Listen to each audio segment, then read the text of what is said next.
Okay, so we have recapped chapter one probably more times than I can count, but we know that the whole, purpose of chapter one and chapter two really is that the writer is describing to the reader why Jesus is supreme. So why is he better than everything in the Old Testament?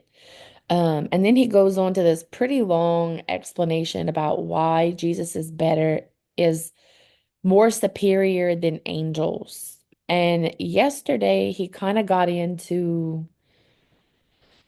the talk about, in the Old Testament it says that 1/3 of the angels fell from heaven due to pride, and that Lucifer, what Satan was their leader, and that they fell from heaven and that they kind of wreak havoc here on earth. And because we're separated from God in the garden, like they have power over us here on earth, but God has ultimate power over us.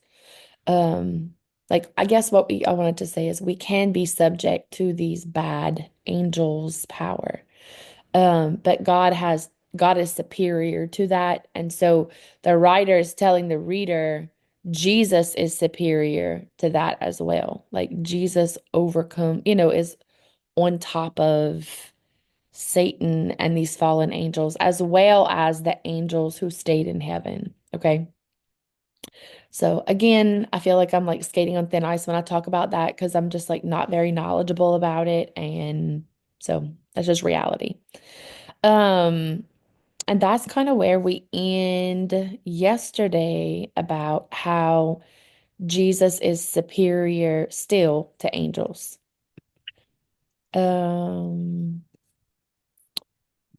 well, that was the end of chapter one. Then we had talked about, wait, I'm just like looking in the book. We talked about how in chapter two there was like a call to action that the writer made where he says, you can't keep hearing about Jesus's superiority and his heirship and who he is and how he's the radiance of God without you being compelled to make a decision about him. Like, are you truly going to follow him or are you just going to, you know, knowledgeably know who Jesus is? So he says, the gospel contemplates that you would have a response. And so he's trying to elicit that response from the reader. And he goes right back into the talk about angels again in the end of chapter two. So then we start chapter three, which is where we are today. And the title in NIV that I'm looking at says Jesus greater than Moses, which is not a sentence. So anyway, um, so that's kind of where we are right now. And the question would be all of your minds is why is it important that Jesus is superior to Moses? Like that should be um something that we're thinking about. And John MacArthur says this. He says, for the Jews at the time, Moses was like everything about their faith tied back to Moses in some way. Okay. And so remember, Moses is on the mountain and God sends him the Ten Commandments. That's the beginning of the law for the Jews. And they lived so much of their lives trying to perfect the law and follow the law and do all those things that, that was to them, they even referred to the law sometimes as Moses's law. Um, we also, well, I mean, John MacArthur says that Moses is the one who wrote the book of Leviticus. And the book of Leviticus in the Old Testament is all of those Jewish rules that were set out about how, you can't work on the Sabbath and how do we define work on the Sabbath? Okay, well, you can't pull out a chair on the Sabbath because it might make a row in the dirt on your floor, which could be considered plowing. And plowing would be forming. And so don't move your chairs on the Sabbath because that could be work. Like you see how that's like a stretch. Um, that is like So Moses created the initial rules that all of that other stuff flowed from. So they loved Moses. They thought him to be divine. We see that at the beginning. So I'm going to give you a little bit of walk through Moses's life. We know that, from birth, um, God saved Moses. His mom is a Jew. She gives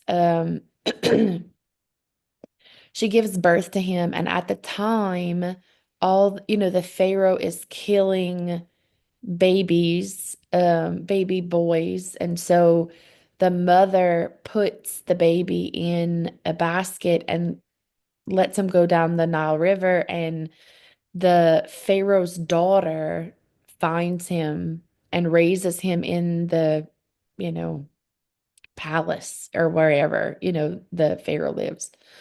And so, the Jews felt like God saved Moses from when he was a baby. That's, the beginning of his testimony. And Moses lives under the Pharaoh's, house for a very long time. He eventually, in some way, finds out that he's Jewish, okay? And he sees an Egyptian guard beating a Jewish slave. And so what he does is he kills the Egyptian guard. So he's a murderer now. And really at that time it's like an eye for an eye. So if he killed the guard, he would be subject to murder as well. So he runs. He runs into the desert and he goes there and he stays there. And like back then, like when you were in the desert, they had these small little communes of people that would be like a family. And they would shepherd like a small flock of sheep on like the mountainside. And that's kind of what Moses did. And he eventually meets his wife and they have two children. And it's then that God gives him this message that says, Moses, you are going to go back into Egypt and you are going to free the Jews from Pharaoh's harsh regime. Like he was very mean to them and they were enslaved. And Moses is like, God, I'm a murderer. And if I go back there, they're going to kill me. And why would you want me, of all people, to go back there? Like, I am not equipped. I don't have the skill set. I'm not knowledgeable enough. He even says, like, I don't have the words that you need me to say. I'm not a very well-spoken person. So, if anyone was to go to Egypt and try to negotiate the release of the Jews, it should not be me. So, he has like self-doubt all the way around. But we eventually see that he submits to God's commands and he does go back into Egypt. And listen, God gives him many confirmations that he's doing what he should do. He gets there and his brother Aaron knew God had revealed to him that Moses would be coming. And, Aaron helps Moses do a lot of things and encourages him to follow God's direction. And y'all know the rest of the story. The Moses tries to talk to the Pharaoh, and the Pharaoh, kind of laughs at him. And then so God brings the plagues upon Egypt. And eventually the Pharaoh's so aggravated with everything that he lets the Jews go. And then, they get to the Red Sea. God parts the Red Sea for them. And then he eventually like kills all of the Egyptian soldiers who were following them by releasing the walls of the sea and they all drown. And that is like, I would say three-fourths of the story.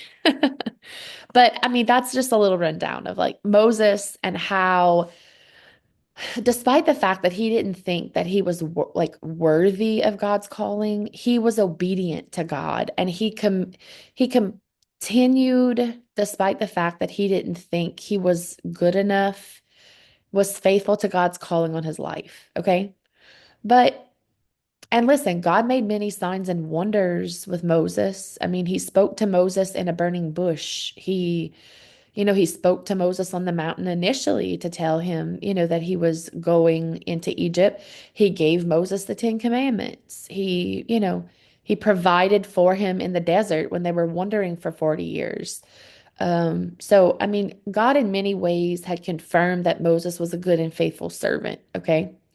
And so the Jews, in their minds, Moses was an important member of their faith. Like he, God gave a message through him. So in their minds, they had kind of elevated Moses above other men, if that makes sense. Um, so that would be why the writer here is trying to explain to the reader, like, hey, Jesus is superior to Moses. He is not another Moses. So let me read, okay, verse 1 and yeah, let's just do verse 1. Therefore, holy brothers and sisters who share in the heavenly calling, fix your thoughts on Jesus, whom we acknowledge as our apostle and high priest. So this is kind of an opening.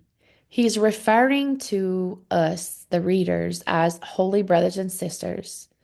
He's saying that we have a heavenly calling, and then he's giving us a command to fix our thoughts on Christ. Okay? So when he says holy brothers and sisters, we know that the audience he's talking to would be Jews. Okay? It would have been Jews who have been called to Christ. And he says, fix your thoughts on Christ. In some other translations, it says, consider Jesus. And so, what he's kind of telling the reader is, I want you to put your mind on Jesus and let it remain there so that you may understand who he is and what he wills. And so, it's supposed to be, John MacArthur gives this example of like that he used to be a long distance runner, which that is not something that I've ever done. Um, and he said that it was difficult for him to run if he was looking at his feet. But that if he would look forward and he would look to the tape that he was supposed to run through, running became easier because his eye was fixed on the finish line. Um, and he says, so is the same with our faith, in that we need to not be focused on ourselves and our circumstances and our shortcomings and our inabilities and our problems, but that instead we need to be focused on Christ and that is the prize that is ahead. He says that, he says, John MacArthur is summarizing this. He says, you are citizens of the heavens. So why do you not let go of earthly things? And that's what the writer's telling the Jews is stop holding tight to these Jewish traditions. You are a heavenly citizen now, like we are here temporarily. Um, so I was going back to that running analogy and thinking to myself how much I hate to run. And when I am running, all I am thinking about is how much I hate running and how much out of breath I am and how much my muscles hurt and how I might die because I'm out of breath. Like those are the thoughts running through my mind, okay? Because I am not a runner. But that's what's going on in my head. Um, but John MacArthur says we need to not do that. As a runner, I need to be focused not on me and all of my problems. I need to be focused on the finish line. And so the same is for our faith. We need to not be focused on all, like if we give our problems that much of our attention, all we do is go through this circuit of worry. Okay. Oh, what if this happens? What if that happens? Well, if this happens, this is going to be the result. That's not going to be good. And, I don't have enough money and I don't have enough time and I don't, I'm going to disappoint someone. And y'all know all the thoughts that go through our minds. You go through that circle of worry again, again, and again. And Listen, if the worry is productive, like I've had to tell this to myself, like I worry about my cases. And in worrying about my cases, I walk through different like legal concepts and different tools maybe I have in my legal belt that I can use to try to solve my problem. That's problem solving. That's not worry. Worry is not being productive.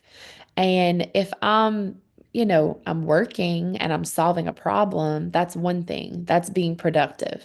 But if all I'm doing is just harping on it and worrying about it and letting it consume me so that I can't be present where I am right now, then that's not productive. And so our minds need to be focused on Christ. And if we're in this, circle of worry, we need to stop it and we need to hold those thoughts captive and we need to replace it with biblical truth. And I caught myself yesterday, like 4 times, I think, praying silently about something that I was worried about. And I was thinking to myself, like, and listen, I'm not saying that to pat myself on the back, but if you knew how much I struggle with anxiety, you would pat me on the back. That instead of being in this circle of madness, I spent the time to quietly go to God and say, Lord, not your will, not my will, but your will, and just equip me with the things that I need to accomplish the job that I need that you have set out before me. There's a reason you have brought this problem to me, and I appreciate that you trust me with it, but if you brought me to it, you'll bring me through it. And so I'm just going to trust in you, even if it's just something that short. But I caught myself several times doing that yesterday. And so I want to encourage you to do that and not just think it, but sometimes say it out loud. And I did in my car yesterday. So Lacey said, I needed to hear this. Thank you. So yeah. Um, Let's see. So we talked about setting your eyes on Christ and not on your feet.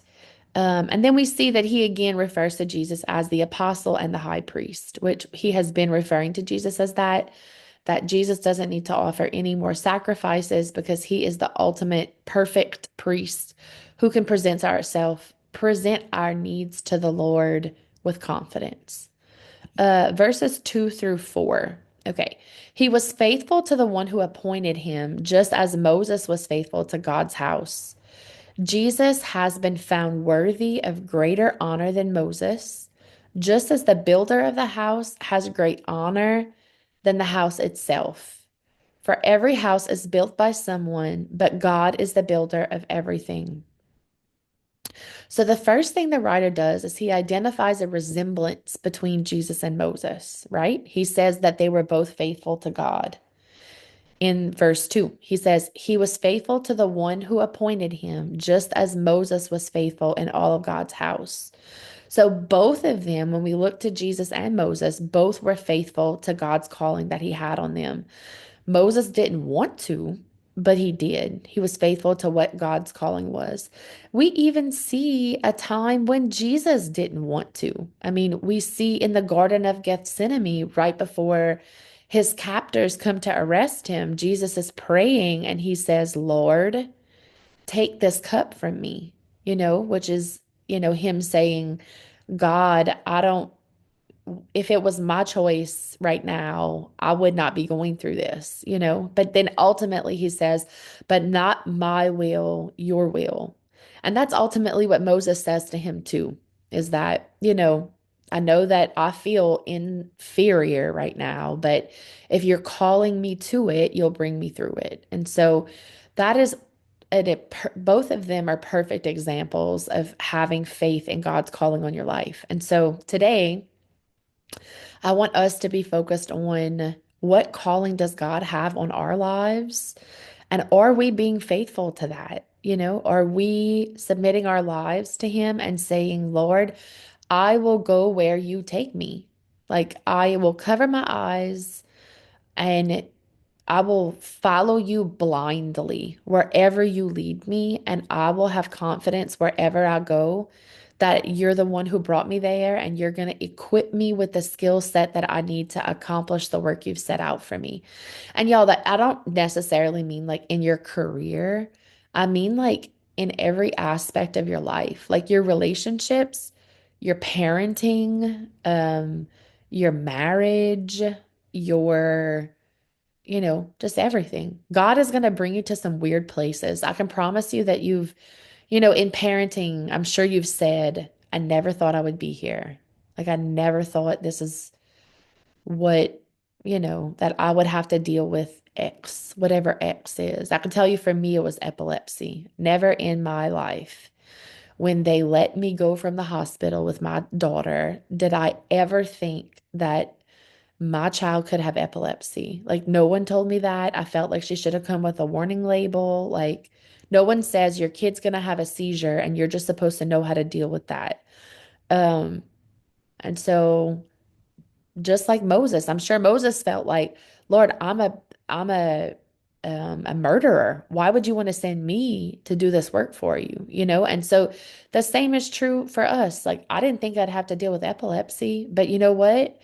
God brought me to it and he brought me through it, and it makes me a better Christian today because I have had to literally be faced with my child's mortality, and see that even through that, God is good. He is good. Even when my child has a seizure, like he is still good, still on the throne.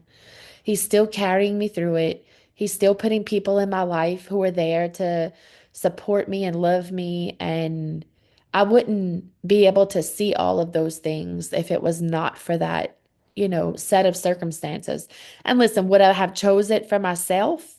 Absolutely not. But he chose it for me. And in hindsight, I'm thankful that he did because I feel like it made my marriage stronger. I feel like it made us have a relationship with our child that I don't think we would have had otherwise. So anyway, so yeah, we talked about their similarities, their faithfulness. That is, Jesus and Moses are the same in that they're faithful. So then he moves quickly into a comparison of the two. And he says, let's see, Jesus has been found worthy of greater honor than Moses, just as the builder of the house has greater honor than the house itself. For every house is built by someone, but God is the builder of everything. So he says, so I want you to see the house that we're referring to is God's people. Okay. In the Old Testament, it was the Jews. In the New Testament, it's believers. So it's not necessarily just the Jews. We know that God imparted salvation through Christ to the Jew and the Gentile. So it's not just limited to Jews anymore. Everyone who accepts Jesus, no matter of your lineage, is a child of God and is God's chosen people. Um, and what the writer is saying is Moses was a good steward of God's house, which means he managed God's house well when he was with them. He did what God told him to do. He went to Egypt, even though he knew that he potentially could get murdered, and he tried to free the Jews, and he ultimately did free the Jews. Um, and he stayed with them in the desert when they wandered for 40 years. Like, so he was a good, um, I'm gonna say employee of God. Like he followed his directions and did what he was supposed to do. Listen, did Moses waver sometimes? Yeah, absolutely. We see that many times. But he always came back to be faithful to the Lord. But ultimately, what the writer's saying is that Jesus was not just an employee, Jesus was the employer. Jesus was the builder of the house. Jesus is part of the Godhead. And so in the book of John, it says, all things came into being by him, and apart from him, nothing came into being that is. And so, Jesus, everything is made through Christ. The body of Christ, the church, you and I, are made through Jesus. And so, Jesus can't just be a good employee of God, he is God. Um, he is the builder of the house. He is one of, the Bible even refers to him as the cornerstone. He is the block that the builders rejected, who eventually became the cornerstone. The cornerstone, like in reality, is a block on the corner of the bottom of a house that the rest of the house is built upon. And you have to make sure the cornerstone is properly placed, because if not, the remainder of the house will be built incorrectly. And so the writer of well, I think Jesus actually says that out loud. So Jesus is saying, I am the cornerstone that the builders rejected. And everything, God's church is built on me. So Jesus built the house, which I think is like a very good representation. So I know I'm running late, but in the next 2 minutes, we'll cover the last two verses. He says, Moses was a faithful servant in God's house, bearing witness to what would be spoken by God in the future. But Christ is faithful as the son over God's house, and we are his house, if indeed we hold firmly to the confidence and the hope in which we have in his glory. So he says Moses is a servant in the house, but Jesus is the son. The son is not a servant. Um, John chapter 8 says, the slave does not remain in the house forever, but the son does. Um, so Jesus says many times in the Bible, well, for sure in John chapter 5, he says, if you believed Moses, you would believe me. So it says, Moses was faithful and he was bearing witness as to what was to come. So Jesus is saying Moses was one of those prophets in the Old Testament who was foreshadowing my coming. And if you truly knew the message that he set out in the Old Testament, you would know that I am who I say that I am. I am the Son of God. I am the builder of the house. And I am not just another prophet. I am the Messiah. And so, um, he's just trying to, again, they thought Moses was very important in the Jewish faith. And so he's trying to tie that back to him and to them and tell them, like, they had a guidepost as to what they thought Moses was. So to explain to them his superiority, um, the writer is telling them Jesus is above that. Um, Another like small snippet that John MacArthur wrote about this whole section was that at the time, many Jews who had come to Jesus were falling away from the faith, because they were being persecuted by other Jews. They were leaving Judaism and following Christianity, but then there weren't that many Christians in the area. And it's not like you had social media or like TV or anything like that, or the Bible even to be enforcing your faith all the time. So the Jews, they heard about Jesus. They said that they accepted him, but then as soon as they got persecuted, they were like shying away from the faith. So the writer in this section is kind of telling them the one who falls away from the faith never belonged in the first place. So that if you're a true believer, you know, being under fire is not going to be something that makes you waver completely. Like, will you waver temporarily, potentially, but not completely. And so it's again another call, I feel like, that he did at the beginning of chapter 2, where he says, truly you need to perform this inventory of yourself and see, am I really submitting my life to Christ? And so that's kind of where we're left today is we need to really ask ourselves, are we a believer? Are we, we maybe we're going through something tough right now and we're turning to him, which I'm thrilled about that you're turning to him, but we need to ask ourselves, like, maybe why didn't I turn to him when times were good? Is it because I thought I could do all of this on my own, and I was content with worldly things? Um, then, and listen, it's okay to turn to God in times of trouble. But I want you to see that as soon as things get better, we can't stray away from our faith. Like we are a believer on the mountaintops and we're a believer in the valley, And so the more we start submitting our lives to Christ, the more we see his presence with us on the mountaintops and in the valleys. And I can be a witness and tell you that once fully submitted my life to Christ, the valleys were not as deep as I thought they were, and the mountaintops were way higher than I ever imagined that they could be. And so, like, he has enriched my life in every aspect of it. And, again, not because my life is perfect, but I have contentment in just being okay with what he's given me. Like, I'm good with that. And whenever I become good with that, the funny thing is he gives me more, and I don't deserve it. And so I want that to be encouraging to you. Like, listen, I've been in some dark places before. Trust me, trust me. But he's pulled me out every single time. And whatever it is that you're facing, he can pull you out too. So sorry I didn't keep up with the chat today.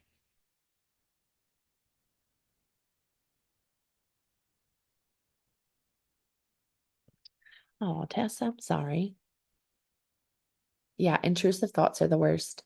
I literally had intrusive thoughts this morning. So listen, it's a minute by minute operation over here. Okay, let me stop.